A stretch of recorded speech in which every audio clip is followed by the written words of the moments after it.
விஷயத்துக்கும் ஒரு வரலாறு இருக்கும். ஒவ்வொருத்தருக்குள்ளேயும் கடந்த காலம் இருக்கும். அடுத்த 10 நிமிஷத்துக்கு நான் உங்க எல்லாரையும் ஒரு வினோதமான காலகட்டத்துக்கு கூட்டிட்டு போக போறேன்.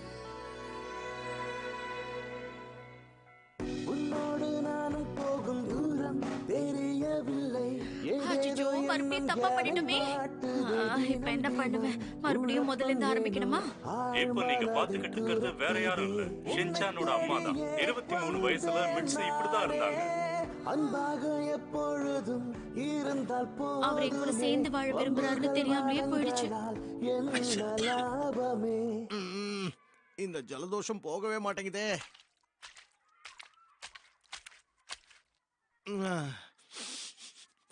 இந்த ஸ்மெல்லு தாங்கல. எத்தனை தடவை துவைச்சாலும் ஸ்மெல்லு போகவே மாட்டேங்குது. இப்போ நீங்க பாத்துக்கிட்டு இருக்கிறது ஷின்சானோட அப்பா நொஹாரா. 29 வயசுல இவர் என்னென்ன பண்ணாருன்னு நாம இப்ப பார்க்க போறோம்.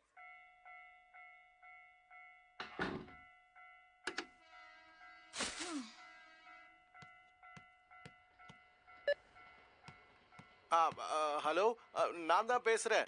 நான் உங்ககிட்ட ஒரு முக்கியமான விஷயம் சொல்லணும். அத போன்ல சொல்ல முடியாது. நாளைக்கு நாம நேர்ல மீட் பண்ணலாமா?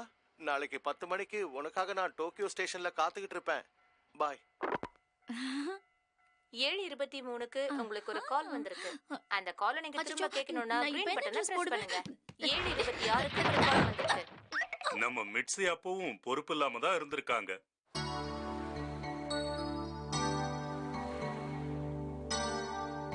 வெதர் ரொம்ப நல்லா இருக்குல்ல?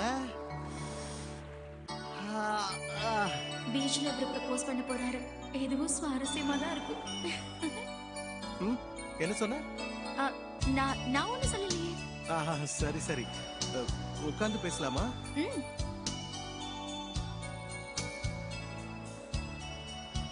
மிட்ஸி, நான் உங்ககிட்ட ஒண்ணு சொல்லணும். சொல்லுங்க. அழகா இருக்காங்கல்ல? ஆனா இந்த நேரத்துல அவங்க வரணும் என்ன பண்றாங்க? பாட்டு பாடுறோங்கிற பேர்ல என்னமோ பண்ணிட்டு இருக்காங்க. மிட்ஸி, உனக்கு குழந்தைங்கன்னா பிடிக்குமா? ஆமா, எனக்கு ரொம்ப பிடிக்கும். இதுவும் ஒரு நல்ல சிச்சுவேஷன் தான். பசங்க வந்ததும் ஒரு விதத்துல நல்லதுதான். எனக்கு குழந்தைங்கன்னா ரொம்ப பிடிக்கும். நிறைய குழந்தைகளை வளர்க்கணும்னு ஆசை. எனக்கும் தான். உன்னை பத்தி தெரிஞ்ச வரைக்கும் நீ ஒரு அன்பான அம்மாவா இருப்பேன்னு எனக்கு தோணுது. அப்படியா சொல்றீங்க? ஒண்ணு தெரியுமா, ஒரு விஷயம் மட்டும் நான் முடிவு பண்ணிட்டேன். நான் அம்மா ஆனதுக்கு அப்புறம் என் குழந்தைங்களை திட்டவே மாட்டேன். நான் எப்பவும் அவங்க கிட்ட சிரிச்சு சிரிச்சு பேசுவேன். அவங்கள அடிக்கவே மாட்டேன். அப்படியா? நானும் ஒரு நல்ல அப்பாவா இருக்கணும்னு தான் விரும்புறேன். லீவ் கிடைச்சா என் பசங்களை கூட்டிட்டு வெளியூருக்கு போவேன். ஹைக்கிங், கேம்பிங் எல்லாமே பண்ணுவேன். ஆஹா, என்ன மாதிரியே இருக்கீங்க. ரெண்டு பேராலையும் மனசுல இருக்கிறத சொல்ல முடியல. சார், மேடம், உங்க 2 பேருக்குள்ள இப்ப என்ன நடக்குது? நீங்க எங்க போயிட்டு வந்திருக்கீங்க? நாங்க யூனோ பார்க்குக்கு போயிட்டு வந்தோம்.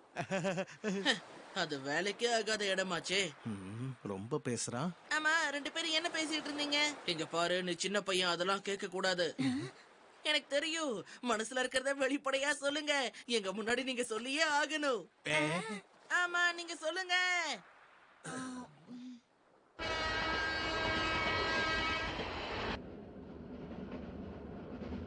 இன்னைக்கு என்னால அவகிட்ட சொல்ல முடியாம போயிடுச்சு. அந்த பசங்க வந்து எல்லாத்தையும் கெடுத்துட்டாங்க.